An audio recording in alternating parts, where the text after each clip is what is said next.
Imagine a world with no more floating balloons, or people turning their voices into high-pitched squeaks. God, it sounds like a nightmare, doesn't it? That nightmare scenario may, however, become a reality, as the world's stockpiles of helium are almost exhausted. The gas is actually used in loads of stuff that's actually quite useful, like MRI magnets, fibre optics and LCD screens. And as it's a byproduct of radioactive decay, helium takes a very, very long time to form, so let's just enjoy those squeaky voices while we can, guys. Sardine populations tend to fluctuate according to water temperature, as they require warm waters in order to breed. Now, heavy fishing and the cooling of sea temperatures have led to a sardine shortage. Despite all this, Canada is still upping its sardine quotas, and the US, though it does limit catches, still hasn't cut down enough to sustain the dwindling stock. I love sardines, but I still think we should probably keep them, shouldn't we, rather than eating them all at once. I mean, I do like them, but let's not be greedy. Although there may be 1 million wine producers worldwide, selling about 2.8 billion cases a year, the demand for wine is outstripping the supply. Jesus, guys, first with the sardines and now the wine, give it a rest. Last year, wine consumption rose by 1%, but production fell by over 5%, the lowest since the 1960s. A combination of increased extraction costs and depletion of gold mines means it is increasingly difficult to discover new gold. A recent report predicted that humans are now only 2 decades away from exhausting the world's gold supplies. I mean, most of it's already in vaults, though. We don't really need gold. That's fine.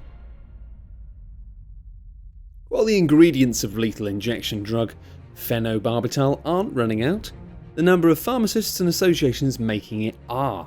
Many of those who previously manufactured the drug have adopted policies to stop providing it for executions. It's almost like killing people is inherently bad. This has led to some states using nitrogen gas and even firing squads as alternative methods for carrying out death sentences. Though, you probably should just get a hint if people don't want to, I don't know.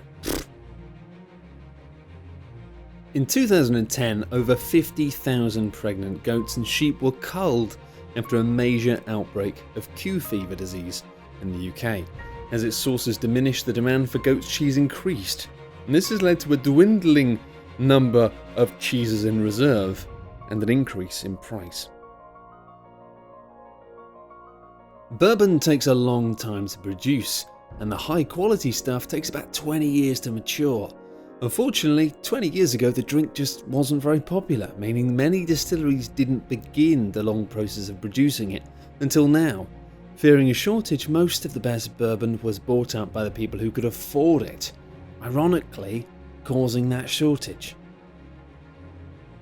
The global pharmaceutical industry is worth over $300 billion, a third of which is owned by just 10 giant companies who drive the prices up and drive smaller companies out of business.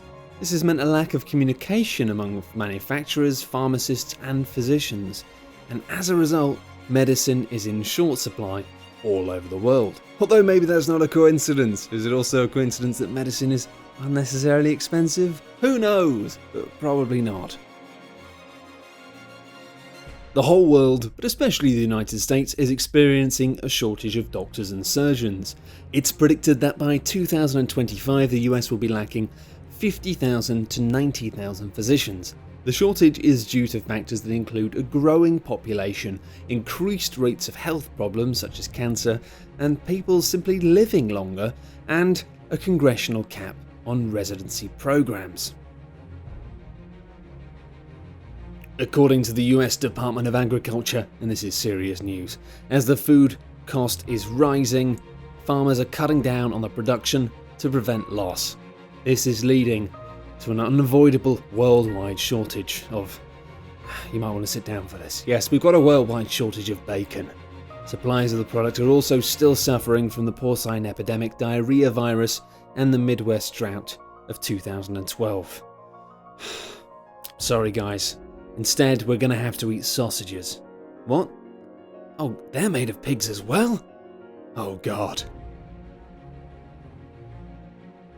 Because of the drought and disease suffered by several South American countries last year, particularly Brazil, many believe 2015 could see the lowest worldwide production of coffee for 50 years. Only the surplus from previous yields is carrying suppliers through these tough times, but it's worrying.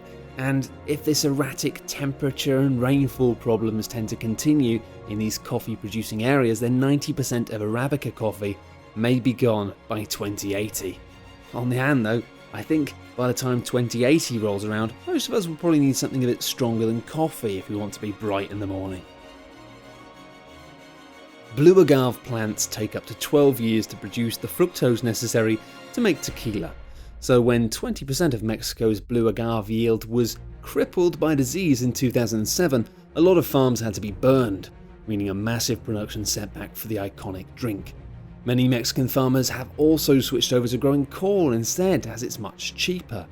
There may be plenty of surplus tequila stocked up, but expect prices to rise quite soon. According to industry experts, a worldwide shortage of cocoa could turn chocolate into even more of a luxury item by 2020.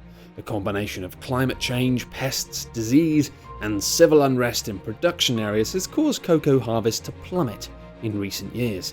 And as farmers make an ever-increasing loss on the confectionery, chocolate may soon just become too expensive to produce en masse, which is great because a lot of companies now don't really use much chocolate and just put other stuff in, and it tastes like crap.